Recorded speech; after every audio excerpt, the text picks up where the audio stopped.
solar langka di beberapa daerah di Sumatera dan beberapa kali Pertalite serta Pertamina Dex hilang di peredaran di banyak SPBU. Ini mismanagement atau ada hal yang lebih besar dari hal itu, yaitu benar telah terjadi perang energi seperti yang kita bicarakan beberapa bulan yang lalu. Setelah perang biologi, maka dilanjut dengan perang cuaca dan dilanjut dengan perang energi. Oke, kita dianggap konspirasi ya, dianggap globalis itu tidak ada, dianggap operasi intelijen Tiongkok itu tidak ada karena konspirasi teori, dianggap CIA itu dongeng operasi-operasinya, dianggap peraturan yang menguntungkan oligarki itu kebetulan, bukan pesanan yang dibayar kepada para pembuat peraturan di Senayan dan pejabat di tingkat menteri, itu tidak ada ya. Bernegara kalau terlalu polos, tidak pernah ikut Sespim, Sesko, Lemhanas dan lain sebagainya, ditambah orang di sekelilingnya punya ilmu masa lalu, ya berat menjalankan masa depan bangsa dan negara kalau begitu. Keterlepasan dari masa lalu dengan masa kini itu bukan karena corona dengan efek lockdown dan vaksinnya saja. Perilaku berubah cepat terutama generasi milenial dan Gen Z karena digital teknologi membuat banyak hal berubah. Ini terjadi jauh sebelum tahun 2019,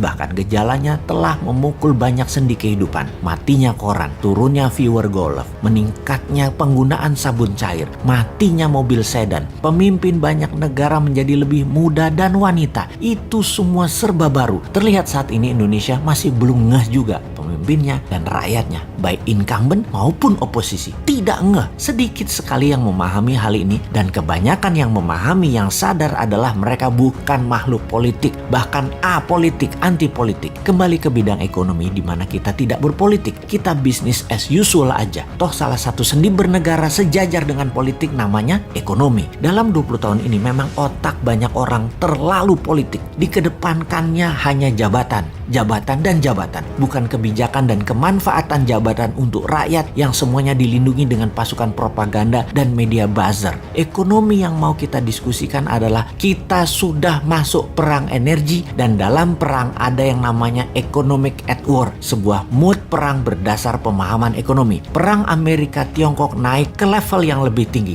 naik ke level berikutnya. Diawali di tahun 2017 dengan trade war, kemudian saling serang dengan financial war, kemudian masuk ke biological war, dan yang terbaru perang cuaca atau climate war. Biological war belum selesai seperti analisa awal, sama seperti perang dunia pertama sekitar 4 tahunan, perang dunia kedua juga sekitar 4 tahunan puncaknya. Wabah virus ini kurang lebih 4 tahunan, bisa sampai tahun 2024, namun intensitasnya saat ini mungkin terlihat turun, tetapi kita harus terus waspada, masih bisa mutasi gelombang ketiga serta efek long covid yang belum tersolusikan. Perang energi diawali dengan dimainkannya gas oleh Rusia dan minyak dunia oleh Timur Tengah. Harga bergerak karena stok dibatasi jumlahnya. Apa yang terjadi kalau harga gas ke $60 dalam 3 bulan ke depan? Dan apa yang terjadi kalau harga minyak mentah ke $100?